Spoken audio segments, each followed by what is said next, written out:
ഉറുമ്പുകളും ചെതലുകളും ഈ ഭൂമിയിൽ ഇല്ലാതായാൽ അന്ന് ഈ ഭൂമി മരുഭൂമിയാകും. അറിയുമോ? ഉറുമ്പും ചെതലുമാണ് ഈ ഭൂമിയെ ബാക്ടീരിയകളെ നിലനിർത്തുന്നത്. അതില്ലാതായാൽ ഉറുമ്പില്ല. അതുകൊണ്ട് ആ കർണാടകത്തിൽ വീട്ടിൽ ഉറുമ്പ് കയറിയാൽ അപ്പൊ തന്നെ വിളക്ക് വെച്ച് ആരാധിക്കും. അവര് ഉറുമ്പ് കയറിയാൽ ആരാധിക്കും.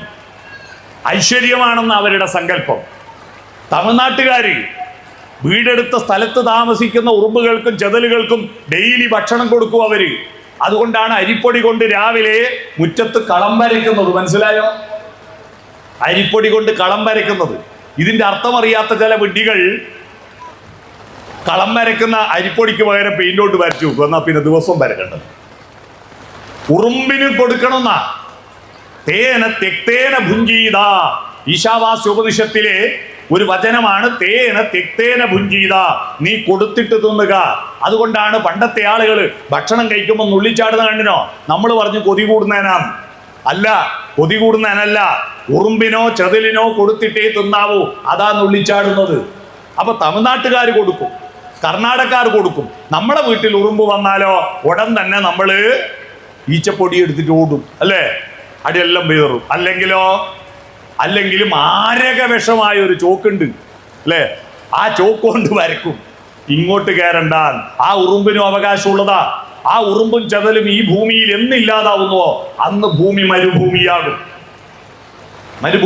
അതുകൊണ്ടാ പണ്ടെല്ലാം വീടിന് കുറ്റിയടിക്കുമ്പോ ആ കുറ്റിയടിക്കുന്ന 5 സെന്റ് സ്ഥലത്ത് ഞാൻ തറ കെട്ടുന്ന അത്രയും സ്ഥലത്ത് താമസിക്കുന്ന പാമ്പുകളെ, പഴുതാരകളെ, തേളുകളെ, അരണകളെ, ഒന്തുകളെ, ഇവർക്കെല്ലാം നഷ്ടപരിഹാരമായിട്ട് അവല്, മലര്, കൽക്കണ്ടം, കരിമ്പ്, ശർക്കര, മുന്തിരി, പഴം എന്നിവ ആ ജീവജാലങ്ങൾക്ക് കൊടുത്തിട്ട് സമ്മതം വാങ്ങും. ഞാനിവിടെ വീടെടുക്കുക, നിങ്ങളൊന്ന് അപ്പുറത്തേക്ക് മാറിപ്പോവോ, ഇതെനിക്ക് വേണം എന്ന് പറഞ്ഞിട്ട് സമ്മതം വാങ്ങാനാണ് കുറ്റിയടിക്കുമ്പോ ഈ അവലും മലരെല്ലാം വെച്ചിട്ട് ഭൂമി പൂജ നടത്തുന്നത്. ആ ഭൂമി പൂജ നടത്തിയിട്ട് അവിടെ താമസിക്കുന്ന ഈ ജീവജാലങ്ങൾക്ക് നഷ്ടപരിഹാരമായിട്ട് ഇത് മുഴുവൻ ആ മണ്ണിൽ തൂവിക്കൊടുക്കണം, അവർക്ക് ഭക്ഷണം കൊടുക്കുക. എന്നാ ദുഷ്ടന്മാരായ നമ്മള് കുറ്റിയടിക്കി ദേവതാരത്തിന്റെ കുറ്റി അടിച്ചു കഴിഞ്ഞാൽ ഇതെല്ലാം ഭാര്യ കൊണ്ടുപോയി വീട്ടിൽ കൊണ്ടുപോയി മുറത്തിലിട്ട് മുറിച്ചിട്ട് നമ്മൾ എന്നെ അടിക്കും. അല്ലേ? എന്തായാലും അർത്ഥം അറിയില്ല. അതാണ് ആ ജീവജാലങ്ങൾക്ക് മുഴുവൻ ഉണങ്ങി വെയില് കൊണ്ട് ഉണങ്ങിപ്പോകാതിരിക്കാനുള്ള കവചമൊരുക്കുന്നതാണ് പുല്ല്. ആ പുല്ല് കണ്ടുകൂടാ. നമ്മളെ പ്രധാനപ്പെട്ട പണി എന്താ? പുല്ല് ചെത്തല. പുല്ലാണ് അന്തരീക്ഷത്തിലെ ഈർപ്പത്തെ പ്രഭാതത്തിൽ വലിച്ചെടുത്തിട്ട് മണ്ണിനെ നനയ്ക്കുന്നത് പുല്ലാണ്. എല്ലാ പുൽക്കൊടിത്തുമ്പിലും രാവിലെ മഞ്ഞുതുള്ളികൾ ഉണ്ടാവില്ലേ?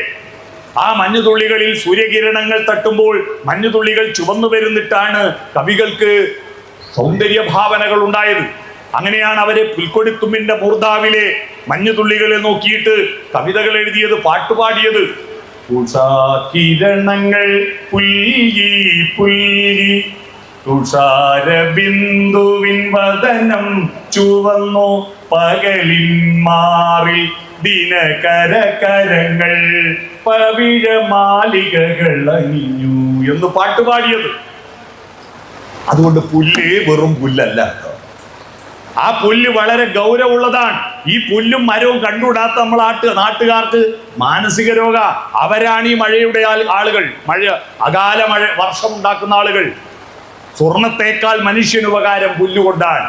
സ്വർണം കൊണ്ട് എന്തൊക്കെ ഉപകാരം ഉണ്ടെന്ന് പറഞ്ഞാട്ടെ. ഇതിങ്ങനെ കാഴ്ചക്ക് വെക്കുക എന്നല്ലാതെ. അപ്പൊ ചോദിക്കും, ബാങ്ക് പണയം വെച്ച പൈസ കിട്ടൂലേന്ന്.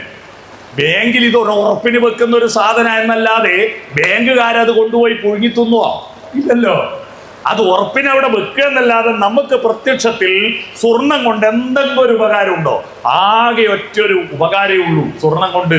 പഴയൊരു സിനിമാ പാട്ടുണ്ട്, തങ്കഭസ്മക്കുറിയിട്ട തമ്പുരാട്ടി നിന്റെ തിങ്കളാഴ്ച നോയം വിന്ന് മുടക്കും. ഞാനെന്നൊരു പാട്ട് കേട്ടിട്ടില്ലേ?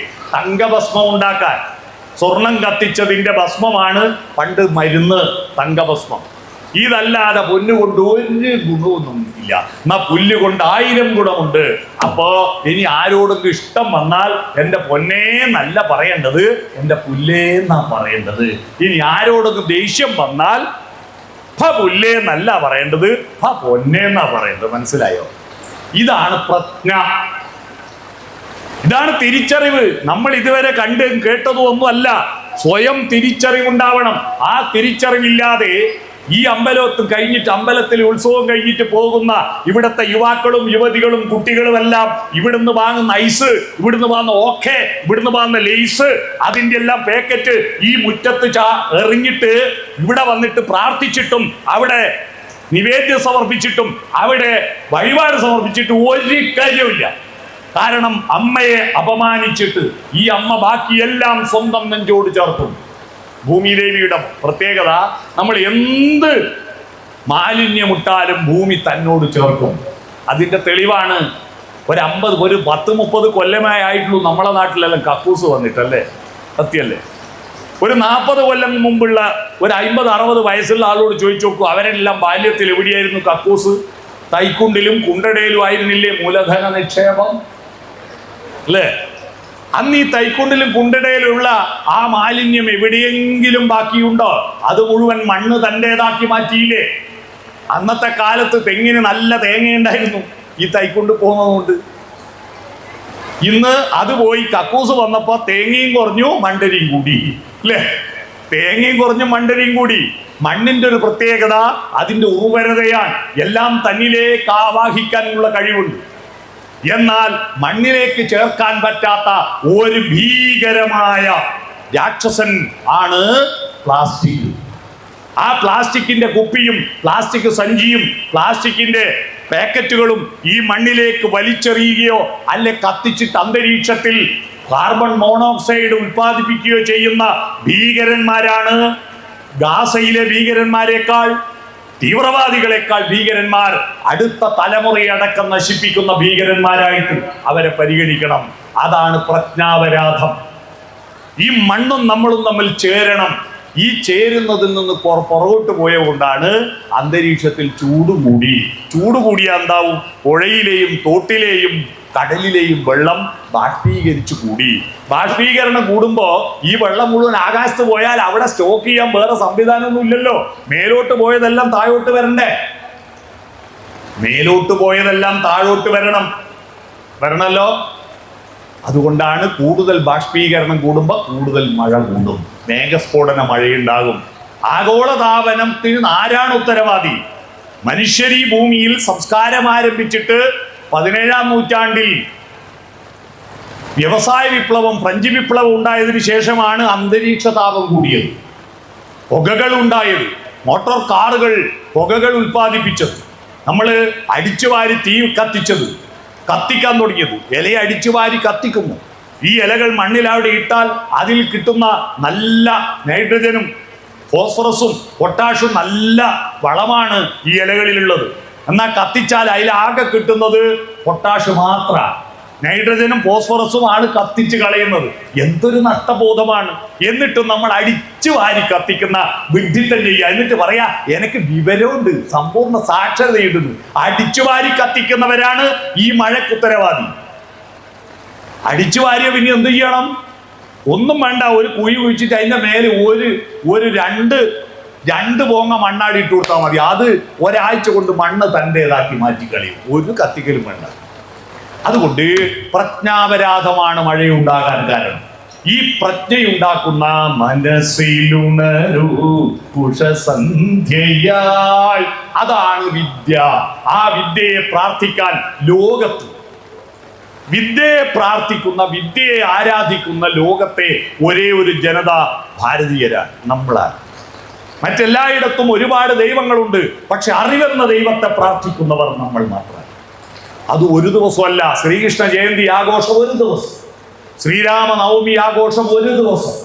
എന്നാൽ വിദ്യയെ പ്രാർത്ഥിക്കുന്നത്, ഭൂമിയെ പ്രാർത്ഥിക്കുന്നത്, മഹാലക്ഷ്മിയെ പ്രാർത്ഥിക്കുന്നത് ശാക്തേയ പൂജ. ശാക്തേയ പൂജ എന്ന് പറഞ്ഞാൽ പ്രകൃതിയാണ് ശക്തി. പ്രകൃതി എന്ന ശക്തി ദേവത, ആ ശക്തിയുടെ മുന്നിൽ ഒന്ന് കുലുങ്ങിയാൽ, ഒരു കാറ്റടിച്ചാൽ തകർന്നു വീഴാനുള്ളതേ ഉള്ളൂ. ആ ശക്തിയെ പ്രാർത്ഥിക്കുന്ന, അതുപോലെ താമരപ്പൂവിൽ കയറി നിന്നാലും വെള്ളത്തിലേക്ക് മുങ്ങിപ്പോകാത്ത വിധത്തിൽ നിൽക്കുന്ന ഒരു പെണ്ണുണ്ട്. അവളാണ് സരസ്വതി. അറിവ് കൂടുമ്പോ അഹന്ത, കനം കുറയും. അപ്പൊ നല്ല അറിവുണ്ടായാൽ ഒട്ടും കനമില്ല. അതുകൊണ്ട് ആ സരസ്വതി താമരപ്പൂവിന്റെ മേലെ കയറി നിന്നാൽ പൂവ് മുങ്ങിപ്പോകാത്ത എന്തുകൊണ്ടാന്ന് മനസ്സിലായോ? കുറച്ച് +2 A+ കിട്ടുമ്പോഴേക്ക് ഇവന്റെ എല്ലാവരും ഗമ എന്തായിരിക്കും? ഞാൻ ഡിഗ്രിയാ, എന്താ ഗമ? എന്താ ഗമ? ഈ A+ വാങ്ങിയവരും ഡിഗ്രി വാങ്ങിയവരും എല്ലാം ഒരു 10 ചോദ്യം ഞാൻ ചോദിച്ചാൽ സകല ഗമയും അവിടെ തകർന്നു വീഴുന്നത് കാണാം. പോണോ നിങ്ങൾക്ക്? അധിക സമയമില്ല, 2-3 ചോദ്യം ചോദിക്കാം. എല്ലാ ഗമയും തകർന്നു വീണാണോ? ഞായർ തിങ്കൾ ചൊവ്വ ബുധൻ പിന്നെ വ്യാഴം വെള്ളി ശനി, ആഴ്ചകൾ 7. ആഴ്ചക്ക് എന്താ 7 സായേ? അത് 8 ദിവസമാവാഞ്ഞ്.